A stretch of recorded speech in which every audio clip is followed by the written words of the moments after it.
బుచ్చిరెడ్డిపాలెం స్థానిక వైఎస్ఆర్ కాంగ్రెస్ పార్టీ కార్యాలయం నందు శాసనసభ్యులు నల్లపిరెడ్డి ప్రసన్నకుమార్ రెడ్డి కార్యకర్తలతో సమావేశం నిర్వహించారు. ఈ సందర్భంగా ఆయన మాట్లాడుతూ జగన్మోహన్ రెడ్డి ఆదేశాల మేరకు గడప గడపకు మన ప్రభుత్వం కార్యక్రమం ద్వారా 1,11,000 గడపలు నేటి 3వ తారీఖు మైపాడులో ముగియనున్నాయన్నారు. కోవూరు నియోజకవర్గంలో ఇప్పటికే 1,00,000 గడపల విజయోత్సవ సభ అంగరంగ వైభవంగా నిర్వహించడం జరిగిందని తెలిపారు. చంద్రబాబు నాయుడు గురించి మాట్లాడుతూ ఆయన భార్య భువనేశ్వరి జైల్లో దోమలు కుడుతున్నాయి, వేడి నీళ్లు రావడం లేదని కపట సాకులు చెబుతూ దానికి రాష్ట్ర వ్యాప్తంగా తెలుగుదేశం పార్టీ కార్యకర్తలు నాయకులు దోమలు తరిమే కార్యక్రమానికి ఆయన భార్య పిలుపునిచ్చారన్నారు. ఆయన దత్తపుత్రుడు పవన్ కళ్యాణ్ తమ పార్టీ తెలుగుదేశం పార్టీతో పొత్తు పెట్టుకుంటే అధికారంలోకి వస్తుందని పగటి కలలు కంటున్నారన్నారు. ఆయన తల్లి అన్నను తెలుగుదేశం పార్టీ నాయకులు చంద్రబాబు లోకేష్ దూషించినప్పుడు ఈ ప్రేమ గుర్తుకు రాలేదని తెలిపారు. ఎన్ని పొత్తులు పెట్టుకున్నా రాబోయే ఎన్నికల్లో ప్రజలు వైసీపీకి పట్టం కట్టనున్నారని ఆంధ్ర రాష్ట్ర శాశ్వత ముఖ్యమంత్రి వైఎస్ఆర్ జగన్మోహన్ రెడ్డి అని అన్నారు. పైలోకాల్లో ఉన్న తారక రామారావు, బసవ తారకం ఆత్మలకు చంద్రబాబు జైలు శిక్షతో వారికి శాంతి కలిగి ఉంటుందన్నారు.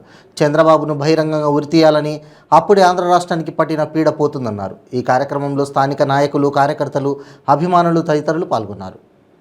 వెంకట సత్యవతి గారు రామచంద్రాపురంలో సీసీ రోడ్స్కి 10 lakhs ఇచ్చారు. అమలాపురం ఎంపీ చింతా అనురాధమ్మ గారు కట్టుబడిపాడంలో 10 lakhs ఇచ్చారు. ఇసుకపాడెం ఒడ్డుపాడెంలో RO ప్లాంట్కి రాజంపేట ఎంపీ మిథున్ రెడ్డి గారు 7,50,000 ఇచ్చారు. వాళ్ళకి నా నియోజకవర్గం తరఫున ధన్యవాదాలు.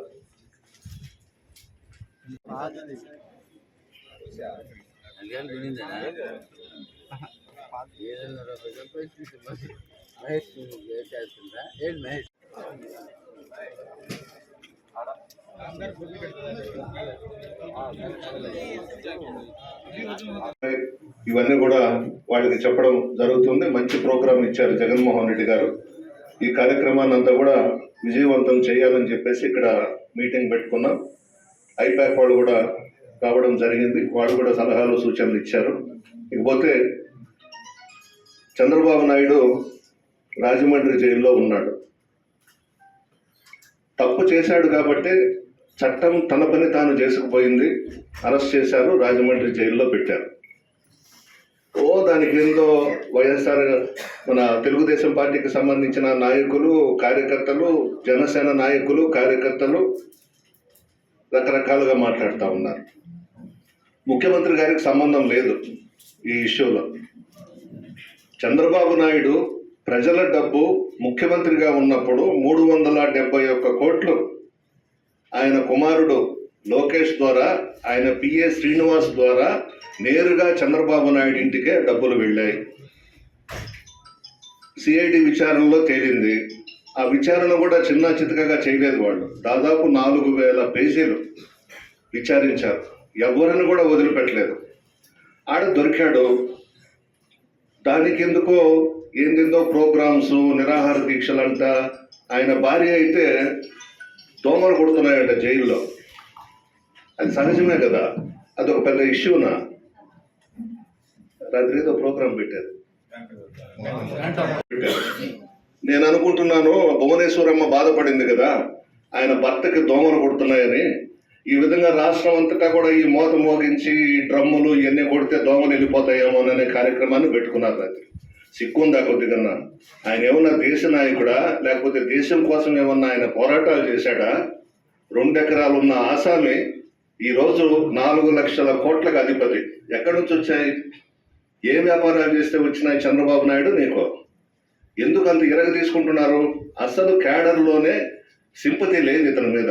తెలుగుదేశం పార్టీకి సంబంధించిన నాయకులు, కార్యకర్తల్లోనే వాళ్ళకి అర్థమైపోయింది ఇతను డబ్బులు తిన్నాడని. దోచేశారు. 9 సంవత్సరాలు ఉమ్మడి రాష్ట్రంలో దోచాడు. ఈడ కొత్త రాష్ట్రంలో 5 సంవత్సరాలు కూడా తినేశారు. సిమెన్స్ కంపెనీలో పనిచేసిన వ్యక్తి ఈరోజు బయట ఉన్నాడు. ఆయన్ని నేషనల్ మీడియా అడిగితే చెప్పింది కూడా మీరు చూసుంటారు. కరెక్ట్గా అది చదివి సంతకాలు పెట్టబోయేటప్పుడు కరెంటు పోయిందంట. ఆ కరెంటు పోయినప్పుడే సంతకాలు పెట్టేశామని చెప్పినాడు. అర్థం ఉందా? ఎవరు నమ్ముతారు? అమాయకుల. రాజకీయ నాయకుల కన్నా ప్రజలు బాగా తెలియగలవాడు ఈ రోజుల్లో. ఏదో చెప్పేసి చంద్రబాబు నాయుడు బయటికి లాక్కురావాలా? ఎంత పెద్ద లాయర్స్ని దించాడు ఢిల్లీ నుంచి. గంటకి 2 గంటలకి వాళ్ళకి లక్షల్లో ఉంటుంది ఫీజు. జరిగింది వాస్తవం. డబ్బు తిన్నది వాస్తవం, ప్రజల డబ్బు దోచుకున్నది వాస్తవం. ఎన్ని డ్రమ్ములు కొడితే ఏమి లాభం? దొరికిపోయినాడు దొంగ, ఇంకా బయటికి తీస్తున్నారు, ఇంకా ఉన్నాయి. పాత రోజుల్లో అయితే వ్యవస్థల్ని మేనేజ్ చేశాడు. ఏ వ్యవస్థల్ని మేనేజ్ చేశాడో మీకు అందరికీ తెలుసు. తన మనుషులను పెట్టుకొని ఇతని మీద ఆరోపణలు వస్తే అవన్నీ కూడా ఈయన సచ్చీలుతుడని, నిజాయితీ పరుడని తప్పించుకుంటా వచ్చాడు. ఇప్పుడు ఆ వ్యవస్థలు లేవు. ఆ వ్యవస్థల్లో కూడా మార్పు వచ్చి కొత్త వాళ్ళు వచ్చి ఉన్నారు. పాత రోజుల్లో ఏముంది? ప్రతిదీ మన గవర్నమెంట్కి వ్యతిరేకంగా వచ్చేది తీర్పులు, ఈయనకు అనుకూలంగా వచ్చాయి. ఇంకా అంతకన్నా లోతుగా నేను పోకూడదు న్యాయస్థానాల మీద. ఈరోజు ఆ పరిస్థితి చంద్రబాబుకు లేదు. వాస్తవాలు వెలుగులోకి వచ్చినాయి. తప్పుడు పనులు చేశాడు, ప్రజల డబ్బు దోచుకు తినేశాడు, శిక్ష పడింది. దాంట్లో తప్పే ఉంది? రేపో ఎల్లుండో కుమారుడు పోయినా కూడా మనం ఆశ్చర్యపోబడలే. ఎక్కడ లేని ప్రేమ దత్తపుత్రుడికి వచ్చింది. వాళ్ళ అమ్మని తిట్టినప్పుడు పట్టించుకోలేదు దత్తపుత్రుడు పవన్ కళ్యాణ్. ఇదే తెలుగుదేశం పార్టీ వాళ్ళు చంద్రబాబు నాయుడిని అరెస్ట్ చేశారంట. ఫ్లైట్కి పర్మిషన్ ఇవ్వలేదు, రోడ్డు మీద వచ్చాడు, రోడ్లో పొల్లాడినాడు, అడ్డం కొనుక్కున్నాడు. ఏమంత అవసరం నీకు? నువ్వే తిట్టున్నావు కదా చంద్రబాబు నాయుడిని, లోకేష్ని. ఈరోజు ఎందుకు నీకు అంత ప్రేమ వాళ్ళ మీద? మీ సొంత తల్లిని తిట్టారు కదా, ఈరోజు నీకెందుకు అంత ప్రేమ వాళ్ళ మీద, చంద్రబాబు మీద, లోకేష్ మీద, పవన్ కళ్యాణ్? మీ అన్న గురించి మాట్లాడున్నారు కదా, ఏదో ఆయనతో అలయన్స్ పెట్టుకుంటే అధికారంలోకి వచ్చామనే కలలు కంటున్నారు. సమస్య లేదు. 90 జగన్మోహన్ రెడ్డి గారు ఇచ్చినటువంటి సంక్షేమ పథకాల వల్ల లబ్ధి పొందున్నారు. ఈరోజు ప్రజలు జగన్మోహన్ రెడ్డి గారిని గుండెల్లో పెట్టుకొని చూస్తున్నారు, దేవుళ్ళగా చూస్తున్నారు పేద ప్రజలందరూ కూడా. మీరు ఎన్ని వేషాలు వేసినా నాకు తెలిసి ఈ కటకటాల నుంచి బయటకు వస్తాడనే నమ్మకం ఎవరికీ లేదు రాష్ట్రంలో. అన్ని దుర్మార్గపు పనులు చేశాడు చంద్రబాబు నాయుడు. అంతెందుకండి, ఎన్టీ రామారావు గారు మహానుభావుడు కదా, వైస్రాయ్ హోటల్ దగ్గర చెప్పులు వేయించాడు, అతను పదవిని లాక్కున్నాడు, మానసికంగా హత్య చేశాడు ఎన్టీ రామారావు గారు. భగవంతుడు పైన చేసి చూస్తున్నాడు కదా, ఎవరిని వదిలిపెట్టరు. రేపు నేను చేసినా ఇంకొకరు చేసినా భగవంతుడనేవాడు పైన చేసి చూస్తూ ఉంటాడు. తప్పు చేసిన వాళ్ళని వదిలిపెట్టాడు దేవుడు. ఖచ్చితంగా శిక్షలు పడతాయి. ఎన్ని మార్గాల్లో వ్యవస్థలను మేనేజ్ చేసుకొని వచ్చినా ఆ శిక్ష పడాల్సిన రోజు శిక్ష ఖచ్చితంగా పడుతుంది. ఈరోజు అనుభవిస్తున్నాడు. మిడవలూరులో చెప్పారు, 8వ తేదీ ఉదయం 6 గంటలకి చంద్రబాబును అరెస్ట్ చేశారు. ఆ రోజు ఎన్టీ రామారావు గారు, బసవతారకమ్మ గారు ఆనంద బాష్పాలు రాల్చుంటారు. నిజమైన ఆత్మకు శాంతి చేకూరిన రోజు ఆ రోజు ఎన్టీ రామారావు గారికి. చిన్న చితక పనులు చేయలే చంద్రబాబు. దేవుడి మీద చెప్పులు వేసినట్టే ఎన్టీ రామారావు గారి మీద చెప్పులు వేయిస్తాడు. అన్ని దుర్మార్గపు పనులు చేసి ఈరోజు దొరికిపోయినాడు.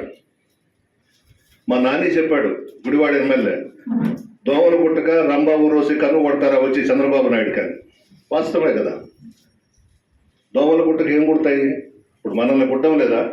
ఎంత పెద్ద ఏసీలు వేసుకున్నా, ఫ్యాన్లు వేసుకున్నా దోమలు ఉండే దగ్గర వచ్చి కుట్టంటాయి కదా. అదొక కారణం అంట. ఏది ఏమైనా తప్పు చేశాడు కాబట్టి శిక్ష అనుభవిస్తున్నాడు. మీరు చెప్పండి, 371 కోట్లు లేనట్లు చూపించి ఇంటికి తీసుకెళ్ళిపోయినారు జూబ్లీ హిల్స్లో. ప్రజల డబ్బు భగవంతుడు చూస్తున్నాడు, శిక్ష వేశాడు. ఇంకా కూడా శిక్ష అనుభవించాల్సిందే అతను. నాకు తెలిసి అనకూడదు కానీ ఎన్టీ రామారావు గారి మీద చెప్పులు వేయించిన వ్యక్తి ఎటువంటి చావు చస్తాడో కూడా మీరు చూస్తారు భవిష్యత్తులో. ఆ మాట నేను అనకూడదు, కడుపు మంటతో అంటున్నా, మా పెద్ద ఆయన మీద అభిమానంతో అంటున్నా. ఎంత దుర్మార్గం పనేది! అన్ని నీచమైనటువంటి పనులు చేసినటువంటి చంద్రబాబుకి నాకు తెలిసి ఇది చిన్న శిక్ష. నడి రోడ్లో ఉరిదీయాలి అతన్ని.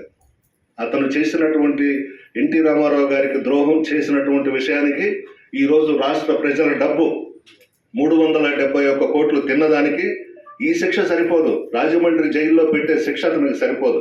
నడి రోడ్లో ఉరిదీసిన రోజే ప్రజలందరూ సంతోషిస్తారు. స్వర్గంలో ఉన్న ఎన్టీ రామారావు గారు, బసవతారకమ్మ గారు ఇంకా కూడా ఆనంద బాష్పాలు రాలుస్తారు. Thank you.